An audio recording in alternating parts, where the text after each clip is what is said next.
बिस्मिल्लाहिर्रहमानिर्रहीम। अल्हम्दुलिल्लाहि वकफ़ा वसलामुन अला इबादिहिल्लज़ीना इस्तफ़ा अम्मा बअद। फ़अऊज़ु बिल्लाहि मिनश्शैतानिर्रजीम। बिस्मिल्लाहिर्रहमानिर्रहीम।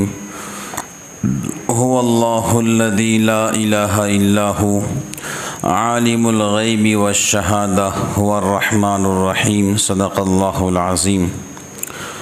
सुब्हान रब्बिका रब्बिल इज़्ज़ति अम्मा यसिफ़ून व सलामुन अलल मुरसलीन वल्हम्दुलिल्लाहि रब्बिल आलमीन। अल्लाहुम्मा सल्लि अला सय्यिदिना मुहम्मद व अला आलि सय्यिदिना मुहम्मदिन व बारिक व सल्लिम। मोहतरम बुज़ुर्गान दीन, पिछले हफ़्ते मैंने बयान किया था कि जादू की हकीकत और जादू का इलाज। अब इस हफ़्ते बयान करता हूँ इंशाअल्लाह रहमान कि हम जिन्नात और शयातीन से हमारी हिफाजत कैसे हो सके। अल्लाह ताला कम वक्त के अंदर जो कुछ बोलना है बोलने की तौफ़ीक़ अता फ़रमाए और हम सब को अमल की तौफ़ीक़ अता फ़रमाए।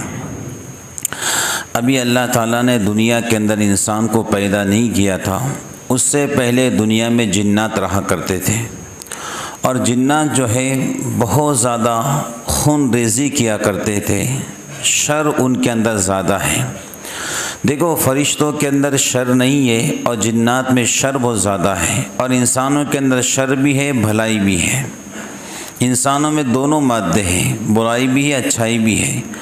और जिन्नात के अंदर जो है जो सरकश होते हैं उनमें जो है ज़्यादा फसाद का मादा होता है, क्योंकि अल्लाह ताला ने उनको आग के लपेट से पैदा किया है। तो इस दुनिया के अंदर पहले जिन्नात रहा करते थे, इंसान नहीं थे। आसमान पे फरिश्ते, ज़मीन पर जिन्नात। तो जिस वक़्त अल्लाह ताला ने आदम अलैहिस्सलाम को पैदा करने का इरादा फरमाया तो उस वक़्त फ़रिश्तों ने कहा था, आप ऐसे मखलूक क्यों पैदा करते हो जो दुनिया में जाकर आपकी नाफरमानी करे, खून रेज़ी करे। क्योंकि फ़रिश्तों ने जिन्नात को दुनिया के अंदर फ़साद करते हुए देखा था। फ़रिश्तों ने दुनिया के अंदर जिन्नात को खून रेज़ी करते हुए देखा था। इस वास्ते फ़रिश्तों ने सवाल किया था। तो अल्लाह ताला ने फ़रिश्तों से कहा था, क़ाल इन्नी अअलमु मा ला तअलमून, जो मैं जानता तुम नहीं जानते। फिर इस इंसान को अल्लाह ताला ने अशरफुल मखलूक़ात बनाया। गौर से बात को सुनिएगा। देखो, हम अशरफुल मखलूक़ात हैं, जिन्नात अशरफुल मखलूक़ात नहीं है। जो खुदा से डरेगा सारी खुदाई उससे डरेंगी। आज हाल हमारा ये हो चुका है, रात की तन्हाई के अंदर थोड़ा सी आवाज़ आ जाए तो हम सब डर जाते हैं। ये असल में हमारी अपने यकीन की, ईमान की कमज़ोरी, अल्लाह से दूरी की अलामत है। जब इंसान का ईमान मजबूत रहता है ना, वो सिर्फ़ खुदा से डरता है। उसे पता है नफ़े नुकसान के मालिक अल्लाह की ज़ात है। अगर अल्लाह ताला ने मेरे वास्ते नुकसान लिखा है तो मुझे कोई बचा नहीं सकता है। अगर अल्लाह ताला मेरे वास्ते नफ़ा लिखा है तो मुझे कोई नुकसान नहीं पहुंचा सकता है। हर इंसान को जो है अपने दिल को मजबूत रखने की ज़रूरत है। हर इंसान अपना दिल मजबूत रखे कि मेरा दिल मजबूत कैसे बने।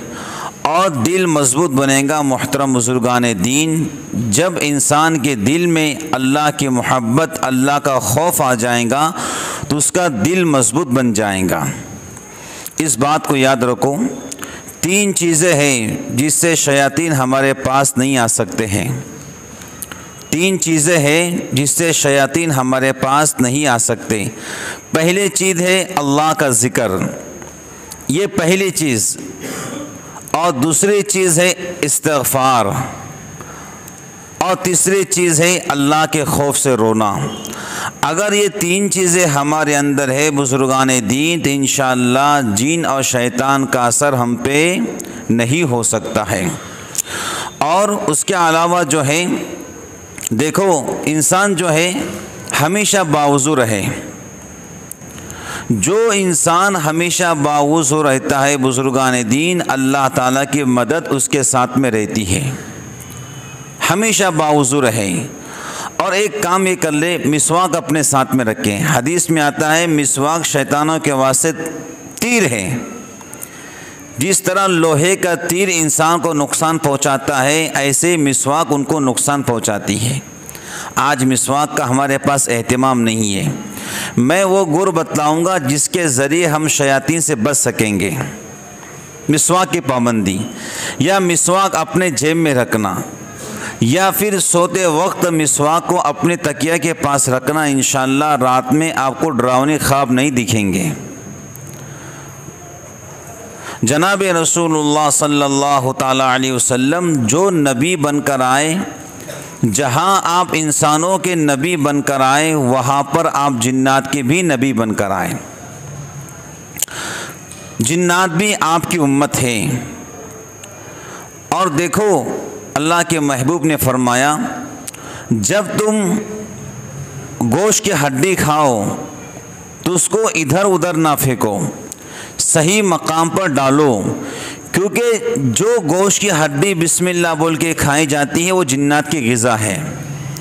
क्योंकि जिन्नात जो नसीबीन की जमात थी जिन्नात की, उन्होंने हुजूर से कहा था हमें खाने के लिए कुछ दें। हुजूर ने फरमाया था हर वह हड्डी जिस पर बिस्मिल्लाह पड़ी जाए तुम्हारी ग़िज़ा है। और जो इंसानों के जानवर का गोबर है वो तुम्हारे अपने जानवर का चारा है। तो हर वो हड्डी जिस पर बिस्मिल्लाह पड़ी जाए, जब जिन्नात उठाता है उसको गोश्त आ जाता है, वो जिन्नात की ग़िज़ा है। इस वास्ते हुजूर ने फरमाया कि तुम जो है हड्डी से अपनी इस्तिंजा मत करना। हज़रत जाबिर बिन अब्दुल्लाह फरमाते हैं रज़ी अल्लाह ताला अन्हुमा, मैं बैठा हुआ था हुजूर के साथ में, तो हुजूर पाक अलैहिस्सलातु वस्सलाम के पास एक सांप आया। और सांप आने के बाद जो है वो आपके बाजू में बैठ गया। तो जाबिर बिन अब्दुल्लाह कहते मैंने उसको आगे बढ़ाया तो वो सांप हुजूर के कानों में सरगोशी करने लगा, वो चला गया। तो जाबिर बिन अब्दुल्लाह कहते मैंने पूछा हज़रत वो क्या कह रहा था? हुजूर ने फरमाया वो जिन्नात था, वो मुझे ये कह रहा था कि आप अपनी उम्मत से कहो कि हड्डी कहीं भी ना फेंकें, हड्डी हमारी ग़िज़ा है। कोयला कहीं भी ना फेंके वो हमारी ग़िज़ा है। लीद कहीं भी ना फेंके वो हमारी ग़िज़ा है। तो हड्डी जिन्नात की ग़िज़ा है। बहुत सारे लोग जिनके अपनी होटलें होती है रोना रोते हैं हमारी होटल चलती नहीं है, बरकत नहीं है। भाई जो कुछ खाना बचता है या तो बहते पानी में डाल दो, या जो हड्डियाँ निकलती कहीं भी ना फेंको, कहीं पर भी जंगल में वीराने में डाल दो, जिन्नात खाएंगे आपको दुआएं देंगे। हर वो हड्डी जिस पर बिस्मिल्लाह पड़ी जाए पाक जिन्नात उसे खाते हैं, पाक जिन्नात। और वो हड्डी जिस पर बिस्मिल्लाह ना पड़ी जाए उसे नापाक जिन्नात खाते हैं। इसका मतलब ये है कि हड्डी जिन्नात की ग़िज़ा है। तो जो लोग आते हैं हमारे पास, कारोबार नहीं चलता है, भाई जो चावल बच रहे आपके होटल के बहते पानी में डाल दो, झूठे चावल, उसको मछलियाँ खाएंगी आपके वास्ते दुआ करेंगी। वो बेज़बान मखलूक है और मछलियाँ दुआ करती हैं। हदीस में आता है मछलियाँ उलमा के वास्ते दुआएं करती हैं, अल्लाह हर आलिम की मग़फ़िरत फरमा। आप चावल खिलाएंगे आपके वास्ते दुआ करेंगे। और हड्डियाँ इधर उधर ना फेंके क्योंकि उनकी ग़िज़ा है, उनको गुस्सा आएगा, वो आपको नुकसान पहुँचा सकते हैं। तो बुज़ुर्गान दीन, जिन्नात एक बरहक कौम है जो नमाज भी पढ़ती है और जो उनमें गैर मुस्लिम है वो नमाज नहीं पढ़ते हैं। हज़रत रसूलुल्लाह सल्लल्लाहु वसल्लम अलैहि अब्दुल्ला बिन मसूद से फरमाया, अब्दुल्ला इशा के बाद कहीं मत जाना। और किताबों में लिखा है अब्दुल्ला बिन मसूद आपके घर पर बारहा आते जाते थे। ऐसे बुज़ुर्ग साहबी है कि सहाबा फरमाते हैं हमने अब्दुल्ला बिन मसूद को और उनकी अम्मा को बारहा हुजूर के घर आते जाते देखा। जिस तरह हज़रत अली जाया करते थे अब्दुल्ला बिन मसूद भी ऐसे आपके घर जाया करते थे। कोई समझता कि अब्दुल्ला बिन मसूद आपका बहुत करीबी रिश्तेदार है, बहुत बुजुर्ग साहबी हैं अब्दुल्ला बिन मसूद। हुजूर ने कहा अब्दुल्ला आज रात कहीं मत जाना। कहा ठीक है हज़रत। मगरिब की नमाज़ होगी, इशा की नमाज़ होगी, आप सहाबा इकराम को वाज़ व नसीहत करते रहे, बहुत लंबा वक्त गुज़र गया। फिर आखिर में हुजूर पाक अलैहिस्सलातु वस्सलाम ने तमाम सहाबा को रवाना किया, मुझे इशारा किया चलना है। मैंने कहा चलो हज़रत। तो अब्दुल्ला बिन मसऊद कहते हैं हम चले मदीना, हम चले जंगल के अंदर, चलते रहे, पहाड़ आए, जंगल आए, बहुत दूर चले। इतने दूर जाने के बाद अब्दुल्ला बिन मसऊद कहते हैं कि हुजूर ने एक दायरा बनाया। कहा अब्दुल्ला इस दायरे से बाहर मत निकलना, अगर तुम इस दायरे से बाहर निकल गए तो क़यामत में मुलाकात होंगी। दायरा बना दिया। अब्दुल्ला बिन मसऊद कहते हैं कि हुजूर पाक अलैहिस्सलातु वस्सलाम चलते रहे और कुछ लोगों को जो है वाज़ व नसीहत करते रहे। शोर की आवाज़ आती रही, चीखने चिल्लाने की आवाज़ आती रही। अब्दुल्ला बिन मसऊद कहते हैं मैं जिस दायरे के अंदर बैठा था मेरे पास बहुत बलाएं आई, लेकिन वो बलाएं दायरे तक आती और ख़त्म हो जाती। तो मेरे दिल ने कहा अब्दुल्ला तो बहुत खुशकिस्मत इंसान है कि तू सच्चे नबी के साथ में है। माइक कौन सा बंद है? बंद करो, कौन सा बंद है माइक? तो अब्दुल्ला बिन मसऊद फरमाते हैं कि मेरे दिल ने कहा कि अब्दुल्ला तो सच्चे नबी का साथी है, सारी बलाएं आती और दायरे से पहले ख़त्म हो जाती। तो फजर से पहले हुजूर पाक अलैहिस्सलातु वस्सलाम मेरे पास आए। मैंने पूछा हज़रत क्या बात है, कहाँ चले गए थे? तो आपने कहा दीन के अंदर जिन्नात के सरदार की जमात मेरे पास आई और उन्होंने कहा हमको इस्लाम की दावत दो। तो जब मैं जिन्नात के सरदारों की दावत पर उनके इलाके में गया तो छोटे जिन्नात जब मैं दीन की दावत देने लगा तो चीखने लगे और शोर मचाने लगे। तो जो बड़े जिन्नात थे उनको मना करते, शोर मत मचाओ, हमने इनको दावत दी है। यहाँ तक कि तहज्जुद के वक्त में हुजूर ने इनको कुरान पढ़कर सुनाया। अब्दुल्ला बिन मसऊद कहते हैं आपकी कुरान की आवाज़ मेरे कानों तक पहुँच रही थी, कुरान पढ़ के सुनाया। एक रिवायत में आता है कि उस एक रात में 75 लाख जिन्नात ने इस्लाम कबूल किया। जिन्नात की तादाद हमसे बहुत ज़्यादा है। कहते हैं आसमान से अगर कोई सुई नीचे गिरेंगी तो ज़मीन पर गिरने से पहले कोई ना कोई जिन्नात के सर पे गिरेंगी। इतने जिन्नात दुनिया के अंदर है। जिस वक़्त अल्लाह ने जिन्नात को पैदा किया उसने कहा था कि हम सबको देखे कोई हमें ना देखे। अल्लाह ने उसकी बात मान ली। वो हमको देखता है, हम उसको नहीं देख पाते हैं। तो अब्दुल्ला बिन मसऊद फरमाते हैं एक रिवायत में आता है कि 75 लाख जिन्नात ने ईमान कबूल किया। तो हुजूर पाक अलैहिस्सलातु वस्सलाम अपने ज़िंदगी में 6 मरतबा जिन्नात को दीन की दावत देने गए हैं। उनके अपने महल्ले में, उनके अपने शहर में, पहाड़ों में, जंगलों के अंदर 6 मरतबा। 4 मरतबा मक्का पाक के अंदर और 2 मरतबा मदीना पाक के अंदर। तो कई जिन्नात ने आपके हाथ पे इस्लाम कबूल किया। फिर हुजूर ने फरमाया कि मदीना के जितने जिन्नात हैं सब मुसलमान हो चुके हैं। लिहाजा अगर तुम अपने घरों में सांप को देखो तो पहले उसको जाने की वार्निंग दो, पहले ये कहो कि तुम घर से निकल जाओ। देखो जिन्नात सांप की शक्ल में होते हैं, बिच्छू की शक्ल में होते हैं, कीड़े मकोड़ों की शक्ल में होते हैं। तो हुजूर ने फरमाया उनको 3 बार मोहलत दो, घर से निकल जाओ। देखो जो जिन्नात होगा ना सांप की शक्ल में उसको दुम नहीं होंगी। जिन्नात अगर सांप की शक्ल इख्तियार भी कर ले उसे दुम नहीं होती है, तो बगैर दुम का होता है। उसे वार्निंग दो, घर से निकल जाओ।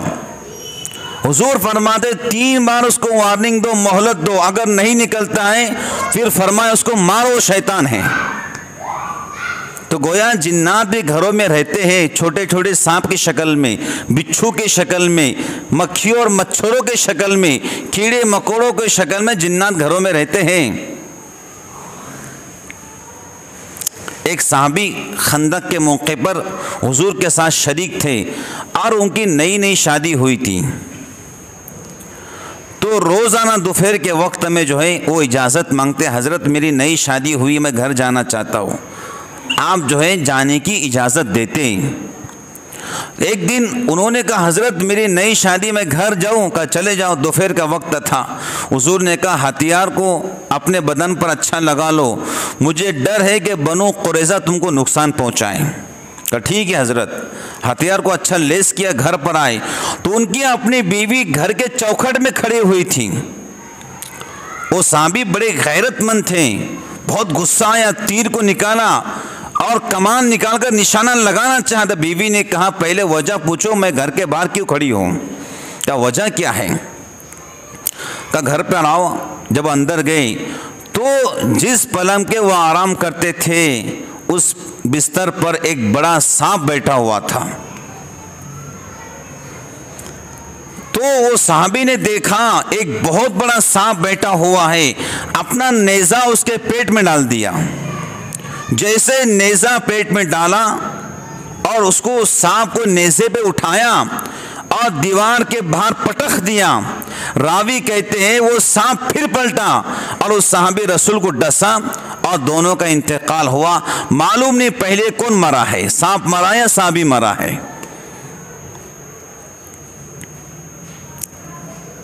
तो हुजूर ने फरमाया वो मेरे साहबा, मदीना के तमाम जिन्नात मुसलमान हो चुके हैं, अगर तुम अपने घर में सांप को पाओ तो उनको पहले वार्निंग दो, निकल जाओ। तो वो साहबी का इंतकाल हो गया। फिर हुजूर ने फरमाया अगर कोई सांप को देखे और मारने की ताकत रखता हो और ना मारे तो वो मेरी उम्मत में से नहीं है।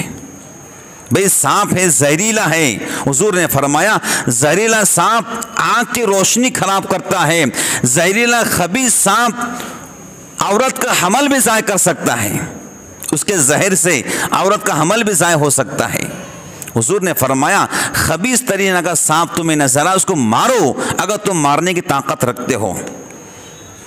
लेकिन सांप को मारने के बाद याद रखना उसका मुंह कुचलना, उसकी आंखें कुचलना। हुजूर ने फरमाया उसकी आंखों कुचलो, उसके मुंह को ठेसो। अगर तुम उसकी आंखें नहीं फोड़ोगे, मुंह को नहीं ठेसोगे तो क्या होगा? अगर वो जिन्नात होगा तो उसकी आँख के अंदर तुम्हारी तस्वीर आ जाएंगी और दीगर जिन्नात जब उससे करीब आएंगे, देखेंगे मारने वाला कौन है, तो तुम्हारी शक्ल उसकी आँख में नजर आएंगी, फिर तुमसे बदला ले सकते हैं। और दुनिया के अंदर सबसे कीना परवर अगर कोई जानवर है तो सांप है, बदला लेता है। इस बात को याद रखो, सांप ऐसा जानवर है कि बदला लेता है। इस वास्ते सांप मारो तो आंख को कुचलो, आंख को ठेसो, उसके मुंह को कुचलो। तो अक्सर घरों में शिकायत आती है सांप निकलते हैं। भाई बाज़ वक्त में सांप जिन्नात भी होते हैं, और मैंने उसकी एक अलामत बता दी कि जिन्नात की धूम नहीं होती है। शाह वलीउल्लाह मुहद्दिस देहलवी रहमतुल्लाह अलैह इस मुल्क भारत के एक अजीम मुहद्दिस गुजरे हैं। उनके बारे में लिखा है अपने घर पर मुताला कर रहे थे, हदीस और कुरान पढ़ रहे थे, तो एक सांप उनको नज़र आया। जैसे सांप नज़र आया उसको मारना शुरू कर दिया, यहाँ तक कि वो मर गया। जब सांप मर गया तो रात के वक्त में कुछ लोग उनको लेने के वास्ते आए। कहा चलिए हमारे साथ। कहा चलो। शाह वलीउल्लाह मुहद्दिस देहलवी बहुत बड़ा आलिम दीन इस मुल्क भारत का गुजरा है। और जब कुछ लोग लेने आए तो उनको पता नहीं जिन्नात है, साथ चले गए। चलते रहे जंगलों से और पहाड़ों से। जब पहाड़ के वादियों में गए तो देखा एक बहुत बड़ा दरबार लगा हुआ है और कोई बादशाह बैठा हुआ है और हज़ारों जिन्नात उसके पास बैठे हुए हैं। तो शाह वलीउल्लाह मुहद्दिस देहलवी को वहाँ पर पेश किया गया। कहा शाह वलीउल्लाह ये बताइए कि कुरान की सज़ा क्या है, अगर कोई किसको मार डाले तो सज़ा क्या है? तो शाह वलीउल्लाह मुहद्दिस देहलवी ने कहा अगर जानबूझकर मारे, अगर कोई किसी को जानबूझकर मारे तो जान का बदला जान होना चाहिए। मतलब कत्ल का बदला कत्ल होना चाहिए। और अगर कोई भूले से मारे तो फिर 100 ऊँट या उसकी कीमत दियत में देना चाहिए। अगर भूले से मारे 100 ऊँट या उसकी दियत या उसकी कीमत देना चाहिए, जो दियत की कीमत 100 ऊँट होती है। तो वो जिनों के सरदार ने कहा, शाह वलीउल्लाह, आप जानते हो जिस सांप को तुमने मारे हैं वो हमारा बेटा था, वो तुमसे बहुत मोहब्बत करता था, वो तुमसे बहुत इश्क करता था, वो तुमसे बहुत प्यार करता था। इस वास्ते कि तुम आलिम दीन हैं, हदीस पढ़ाते हो, कुरान पढ़ाते हो, लेकिन तुमने हमारे बेटे को मार दिया।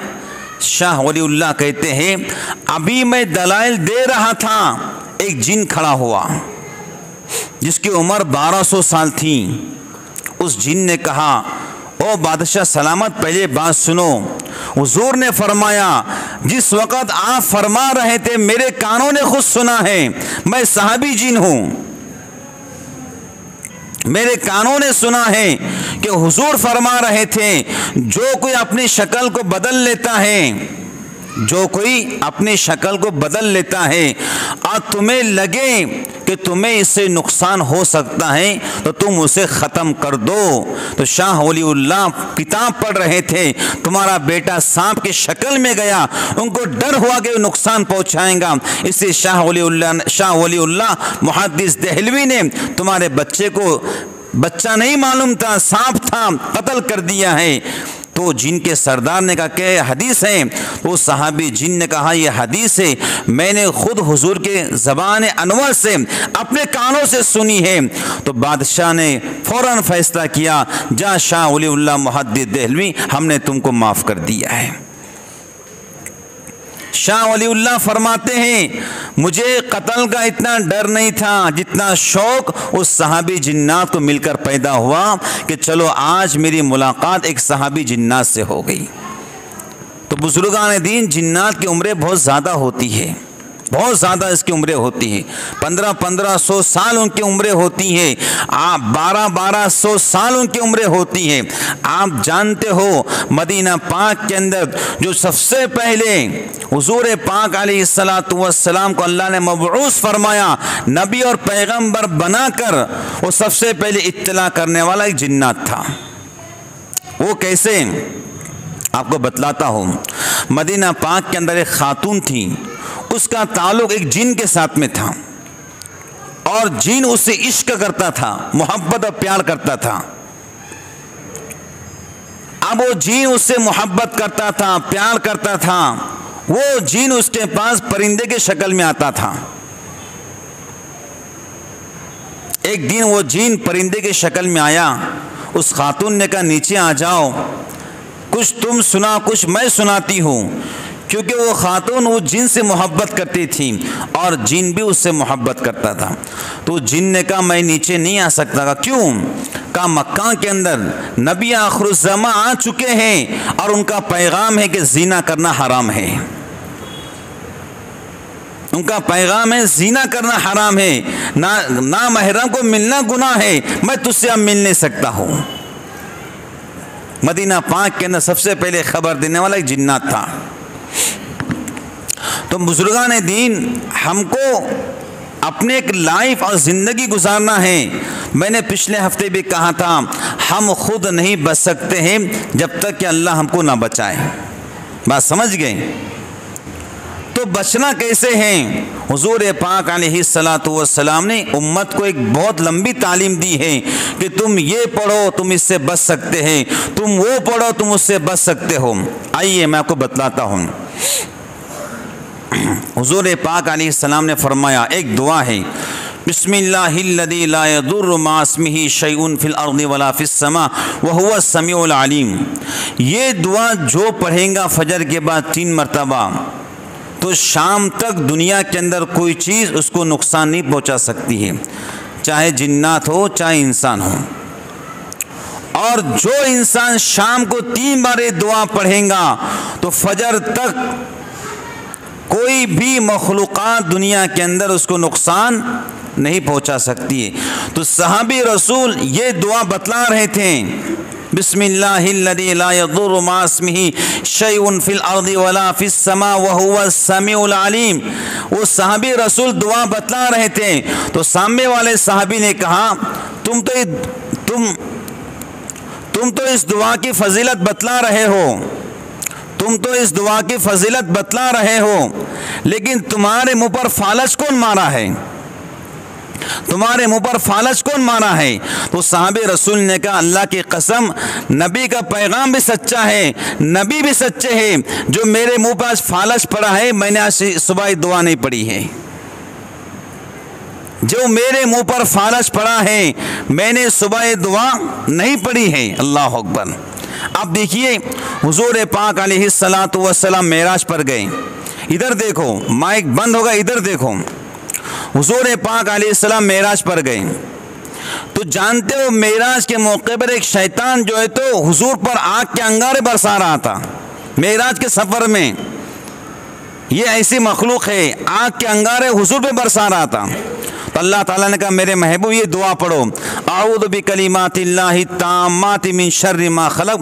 हुजूर फरमाते मैंने ये दुआ पढ़ी, उसका शर ख़त्म हो गया। आप तहज्जुद पढ़ रहे हैं, देखो शैतान ऐसे मखलूक के हुजूर को नहीं छोड़ा, तहज्जुद पढ़े तहज्जुद, तो शैतान सामने आ गया।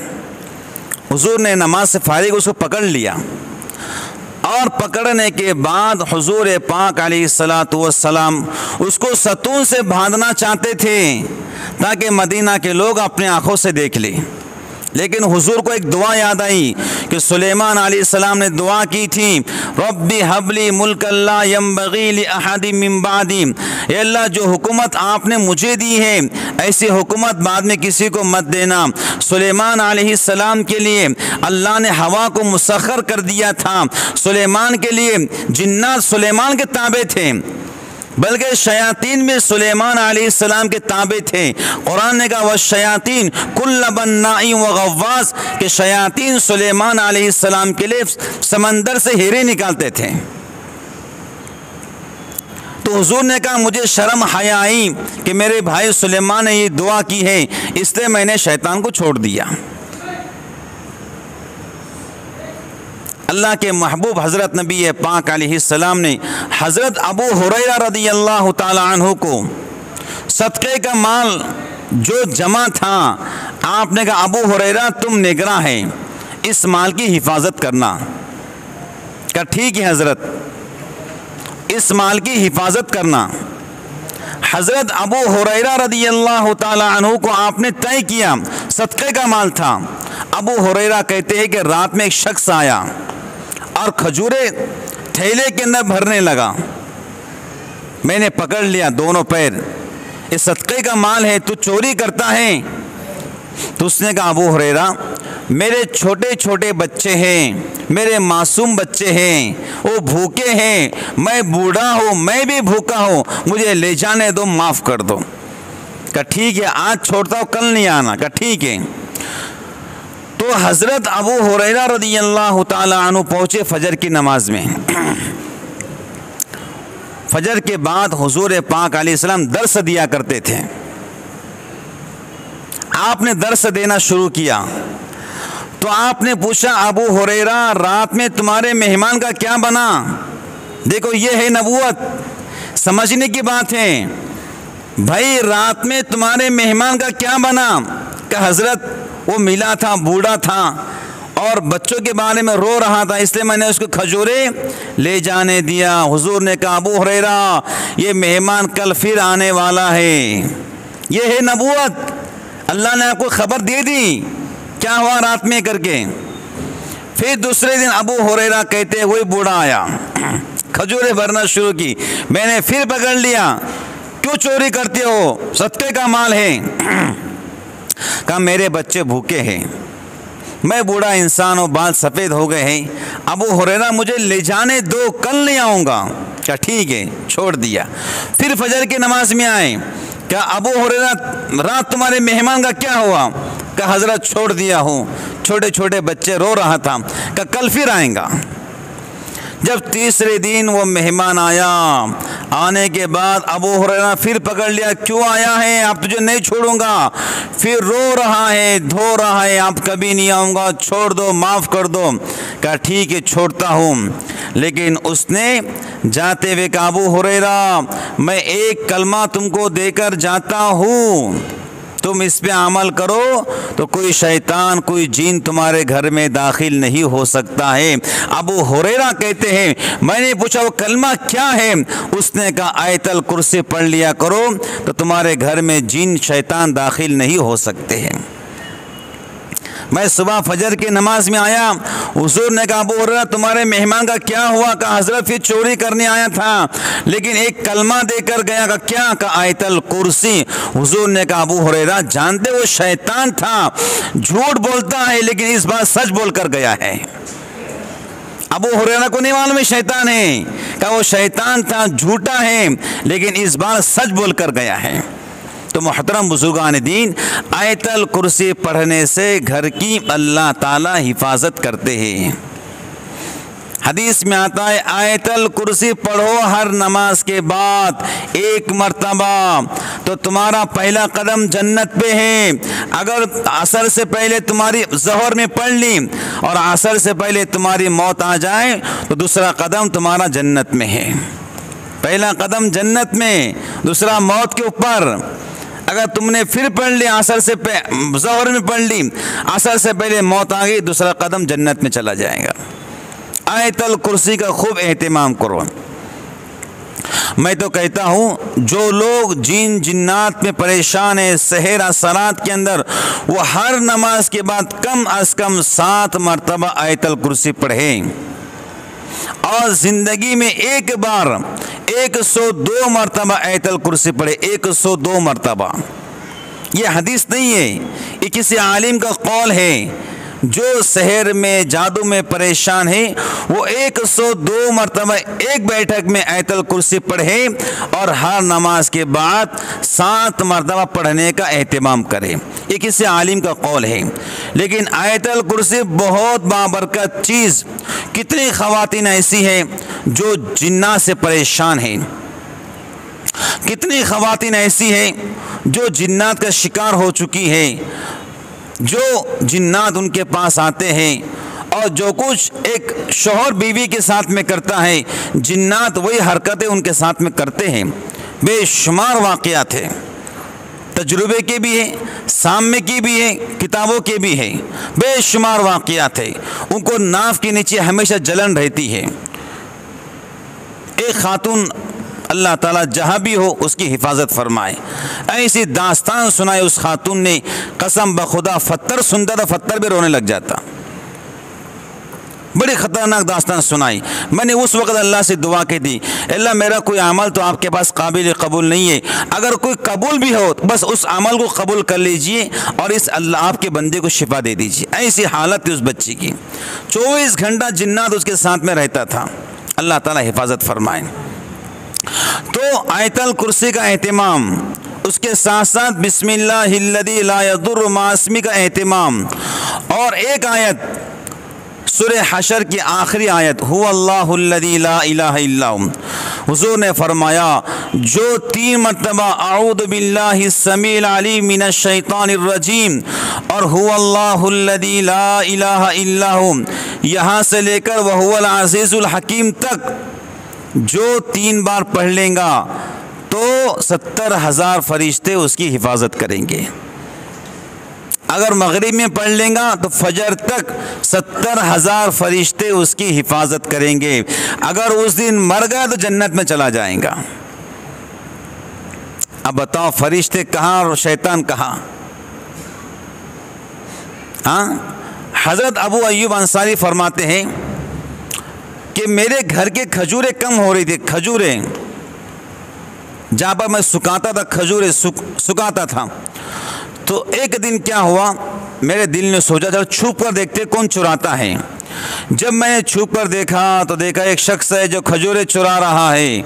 मैंने उसको पकड़ लिया और पूछा कौन? का मैं जिन्नात हूँ, मेरे घर में खाने के वास्ते कुछ भी नहीं है, इस वास्ते तुम्हारे खजूरें चुराता हूँ। अबू अय्यूब अंसारी कहते हैं, मैंने कहा चल मुझसे हाथ मिला। जब उसने हाथ मिला तो अबू अय्यूब अंसारी कहते हैं, खुदा की कसम मैंने उसके हाथ पे बाल देखे। मैंने पूछा तू जिन्नात? कहा मैं जिन्नात हूँ।